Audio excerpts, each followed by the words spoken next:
కాకినాడలో ఉన్నది 2 పోర్టులు. అందులో ప్రైవేట్ పోర్ట్ ఒకటి, ప్రభుత్వ పోర్ట్ ఒకటి. ప్రభుత్వ పోర్ట్ యాంకరేజ్ పోర్టు.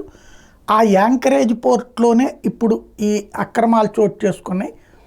వాస్తవానికి అది వైసీపీ మీద ఏలెత్తి చూపెడుతున్నారు. కానీ ఈ ప్రభుత్వంలో జరిగింది అది. ఈ ప్రభుత్వంలోనే ఆ బియ్యం అక్కడికి వచ్చినాయి. ఈ ప్రభుత్వంలోనే పోలీసులతో ఉన్నటువంటి చెక్ పోస్టులోనే, ఈ ప్రభుత్వంలోనే ఆ బియ్యం అక్కడికి చేరినాయి. ఈ ప్రభుత్వంలోనే ఆ షిప్ ఎక్కినాయి. ఇదంతా వైసీపీ మీదకి తోసేసి తమ కుంభకోణాన్ని కవర్ చేసుకోవడానికి ప్రయత్నిస్తున్నారు. అసలు సీన్ వచ్చేటప్పటికి ఇది పయ్యావుల కేసు వాళ్ళకి సంబంధించిన బంధువులది అంటూ ఏదైతే నిన్న పేర్ని నాని చేసినటువంటి వ్యాఖ్యల నేపథ్యంలో తాజాగా పయ్యావుల కేసు స్పందించారు.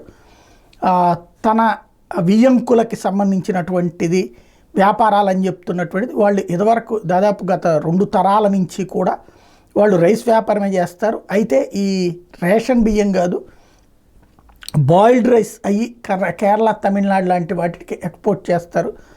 దీంతో తనకి కానీ తన బంధువులకు కానీ సంబంధం లేదు అని ప్రకటించారు.